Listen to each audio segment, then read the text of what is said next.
Ketika perang di Ukraina terjadi secara perang militer, ternyata ada perang lain di udara, yaitu perang narasi di media dan di sosial media. Hal ini biasa disebut dengan information war atau perang informasi. Sama dengan yang di Indonesia, masa kampanye masih lama untuk menjadi pejabat puncak di perpolitikan pilpres. Masih 1,5 tahunan lagi masa kampanye tersebut. Namun di media sudah terjadi perang informasi tentang siapa jagoan yang pantas dan siapa jagoan yang tidak pantas dan siapa yang ingin perpanjangan jabatan. Terus saja dimainkan di media. Kita kali ini akan membicarakan tentang mengapa Barat dan Sekutu adalah pengendali informasi dunia dan saat ini mereka pemenang yang mengatur informasi masuk ke kepala Anda para sahabat semua di seluruh dunia. Kembali ke Ukraina sebagai contoh, di mana media Barat mengatakan pasukan Putin dipermalukan oleh Ukraina. Lebih dari 10.000 tentara Rusia terbunuh oleh Ukraina, sementara pihak Rusia mengklaim sebaliknya hanya 500 tentara Rusia korbannya. Media Barat menyebutkan Ukraina berhasil menghancurkan 300 tank Rusia, sementara Rusia mengatakan telah menghancurkan 900 tank Ukraina. Intinya media Barat menyokong informasi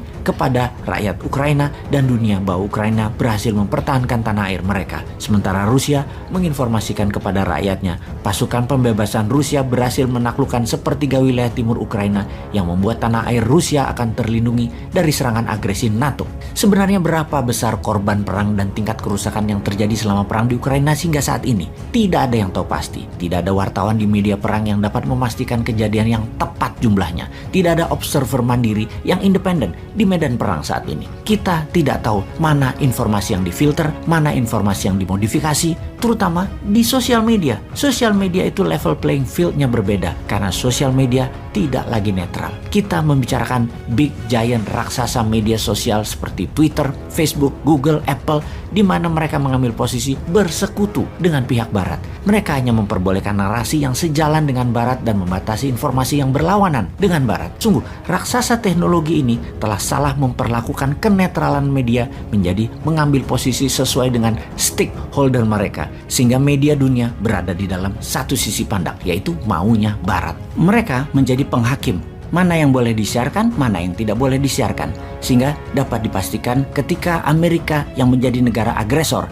apakah Amerika dikatakan menjadi penjahat perang? Ketika Amerika menginvasi negara lain, apakah para raksasa teknologi tadi juga akan menghujat Amerika dan memberikan sanksi kepada Amerika? Tahukah Anda berapa negara yang pernah diinvasi Amerika atau ada Amerikanya yang sedang bertarung di sana saat ini? Dari 193 negara yang diakui PBB, Amerika pernah dan lagi melakukan invasi di 84 negara dan tidak ada satupun intervensi Amerika tersebut dikatakan seperti apa yang Rusia lakukan ke Ukraina sebagai tindakan yang salah dan tindakan kriminal terhadap kemanusiaan oleh giant tech media tersebut. Yang mau kita katakan kali ini adalah kemunafikan raksasa media ini karena ternyata mereka dibayar untuk memihak. Mereka tidak murni dan ambil posisi ke yang bayar. Yang para raksasa teknologi media tersebut misalnya di tahun 2021 mendapatkan keuntungan yang sangat besar dalam mempromosikan Amerika War on Terror, kampanye anti-teroris dan melabel teroris oleh Amerika kepada dunia, terutama Google, Facebook, Microsoft, dan Amazon.